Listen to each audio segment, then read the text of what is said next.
Can you introduce yourself? नहीं। चाहे मानो या ना मानो, पर हम सबकी लाइफ में एक ऐसा वक्त तो आता ही है जब हमें अपनी आइडियाज़ और अपनी ओपिनियंस को लोगों के सामने रखना पड़े।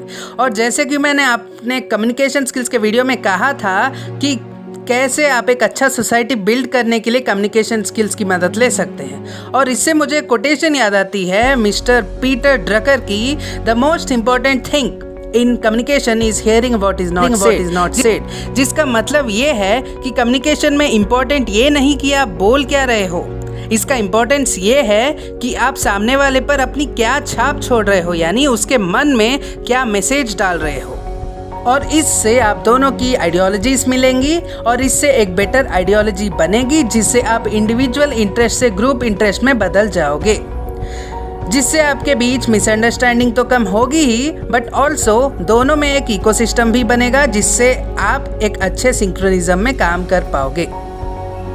तो मैं ये सब क्यों बता रहा हूँ? क्योंकि ये जानना बहुत ज़रूरी है अगर आप अपनी पर्सनैलिटी को एक वेल नोन और लाइकेबल बनाना चाहते हो। तो फिर कहानी घूम फिर के फिर से वहीं पे आ जाती है कि खुद को एक्सप्रेस कैसे किया जाए सामने वाले, जैसे कोई ऑडियंस, आपका दोस्त या आपका कोई कोलीग या पार्टनर, उसके मन में आपकी बात रखी कैसे जाए।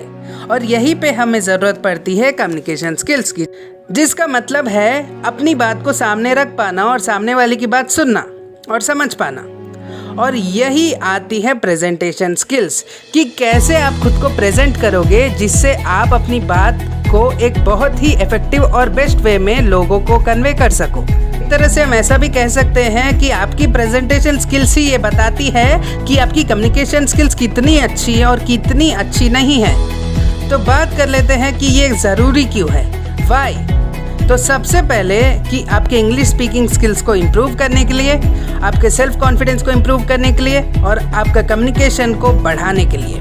और मिसअंडरस्टैंडिंग से जो स्ट्रेस डेवलप होता है कोलीग्स या लोगों के बीच, उस स्ट्रेस को कम करने के लिए आप आराम से अपना मैसेज कन्वे कर लोगे, भले ही कितनी ही कम टाइम क्यों ना हो। ये किया कैसे जाए, हाउ? तो सबसे पहले ऑडियंस को वो दो जो वो चाहते हैं, वो नहीं जो तुम बताना चाहते हो, क्योंकि सुनने वाले का इंटरेस्ट ही उसकी क्यूरियोसिटी को दिखाता है, और क्या पता वो सीट पर से उठ के चला जाए, हु नोस। और नेक्स्ट, अपने मेन मैसेज पर फोकस रहो कि तुम बताना क्या चाहते हो। और इसके लिए अगर तुम अपने प्रेजेंटेशन में चीज़ों को डिवाइड कर लो तो भी प्रॉब्लम नहीं है, तुम्हें ही आसानी होगी। और नेक्स्ट है कि विजुअलाइज करो खुद को एक पावरफुल स्पीकर की तरह, इससे तुम्हारा कॉन्फिडेंस और बॉडी पोस्चर प्रोफेशनल लगने लगेगा। और फिर आगे बढ़ो एग्जीक्यूशन में। और नेक्स्ट आगे बढ़ते हैं हाउ टू डू। तो उधर जाके बात किया कैसे जाए।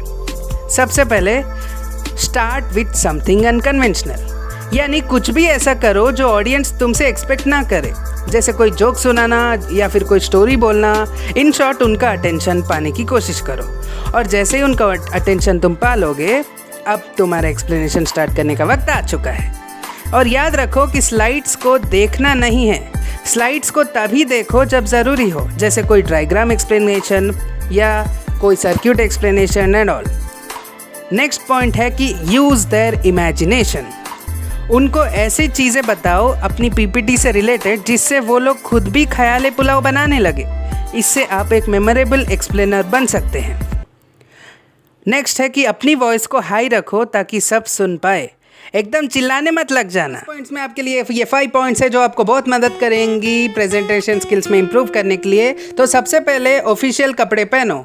ऑफिशियल कपड़े पहनने से आप खुद को कॉन्फिडेंट फील करेंगे और बहुत प्रोफेशनल फील करेंगे। नेक्स्ट, जब भी प्रेजेंटेशन स्टार्ट कर रहे हो एक स्माइल के साथ स्टार्ट करो। नेक्स्ट, अपने फेस को हमेशा ऑडियंस की तरफ फॉरवर्ड रखो। सबसे इंपॉर्टेंट बात याद रखने वाली ये है कि आप ऑलरेडी एक मास्टर हो प्रेजेंटेशन स्किल्स में, बस इस बार आपकी ऑडियंस चेंज हो गई है। अब तक जो ऑडियंस थी वो आपके दोस्त और आपके फैमिली मेंबर्स थे, और अब आपके कोलीग्स और प्रोफेसर्स हो जाएंगे।